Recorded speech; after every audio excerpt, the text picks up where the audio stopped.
In these pictures, obtained exclusively by CBS News, Argentine troops near Stanley are posing for a photographer last weekend. Then, posing gives way to scrambling. A rocket has hit near them. They believe it came from a British plane.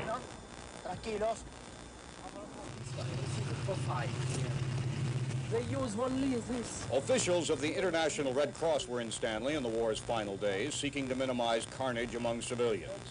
Nevertheless, this home owned by a Stanley resident was destroyed Friday, Argentina says, by fire from British ships.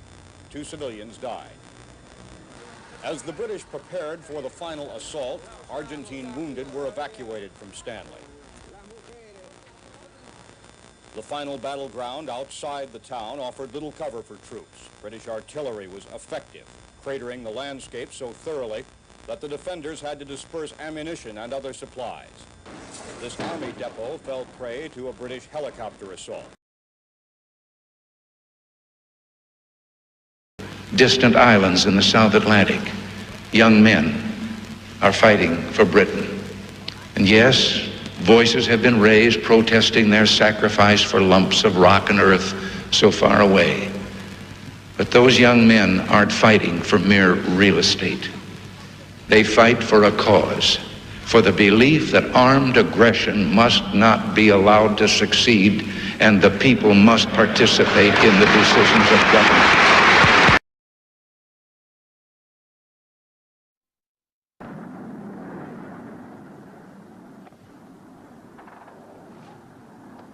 Skyhawks, 4 or 5, came low across the bay to bomb the 2 landing ships unloading men and supplies.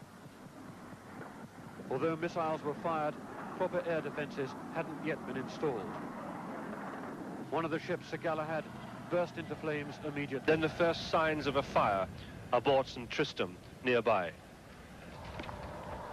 The attack happened so fast, there wasn't even time to think of taking cover.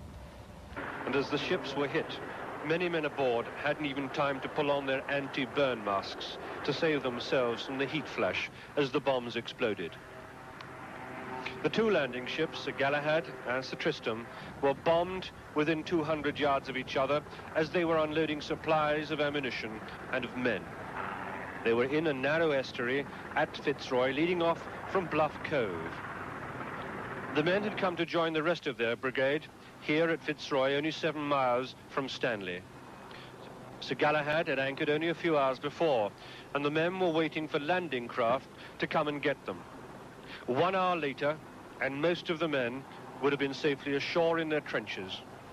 Our air defense missile, which most Argentine pilots respect, had come off the ships in the morning, but was still being set up on the hillside overlooking the estuary.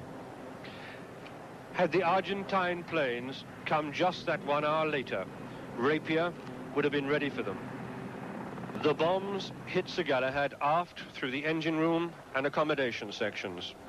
I watched from the shore, less than 400 yards away, and felt the impact on the ground below me as the hold full of ammunition exploded.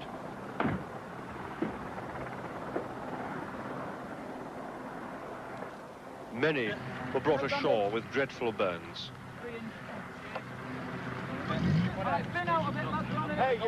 Saw hundreds of men rush forward along the decks across the hold, pulling on their life jackets, pulling on their survival suits. Some, the ship's crewmen, just off watch, pulling on their shirts and trousers. Men were trapped on the wrong side of the fire, and not knowing what else to do, they jumped overboard, the flames spreading around them. I saw men swim underwater away from the ship to avoid the burning oil. And as they surfaced, I watched other men who were safely away forward of the flames, risked their own lives, jumping into the water with life jackets to save those men swimming below them. Inflatable rubber life rafts, bright orange, were hurled over the side. Some immediately burst into flames as debris from the explosions hit them. Others landed, but were blown by the wind into the burning oil. Ropes were thrown down the side of the ship, and men clambered down them, and despite the wind, despite the heat of the metal on their feet, despite the movement of the ship swinging them backwards and forwards along the side of the hull, they got down into their life rafts. The strong wind, gusting now, fanned the fires, enormous fires, as the fuel tanks exploded. The ship was half enveloped in black, thick smoke now, but the Royal Navy Sea King and Wessex helicopter pilots and their crews ignored the fires, they ignored the explosions and the ammunition erupting around them, and flew their machines into the smoke to lift the queues of men waiting below them. The helicopters waited in turn, steady in the air, to move in once the one in front of them had moved away, to winch the men off.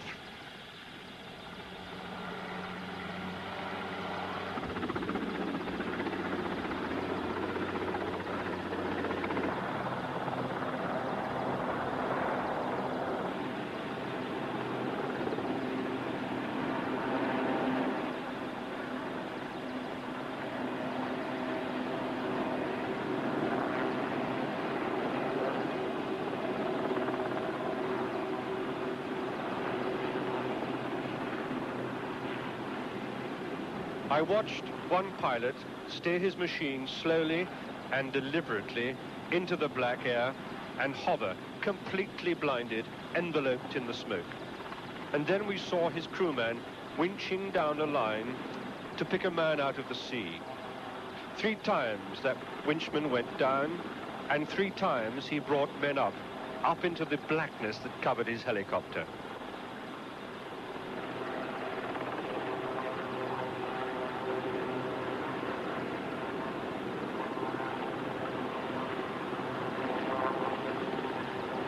I saw another helicopter almost touch the water. Its rotor blades seemed to be spinning through the flames to pick up a man in a bright orange survival suit who was clinging to the anchor chain.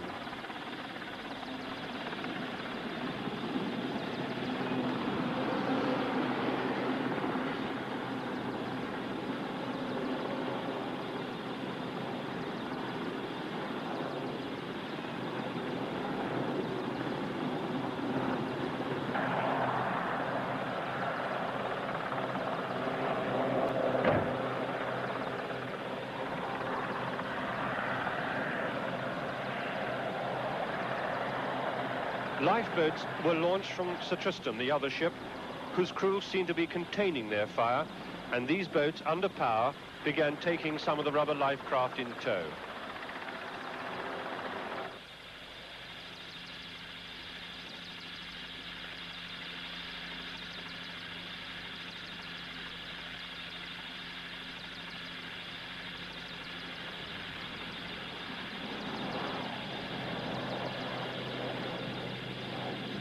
Others began drifting, though, taken by the wind sometimes away from the inferno, but then suddenly towards it.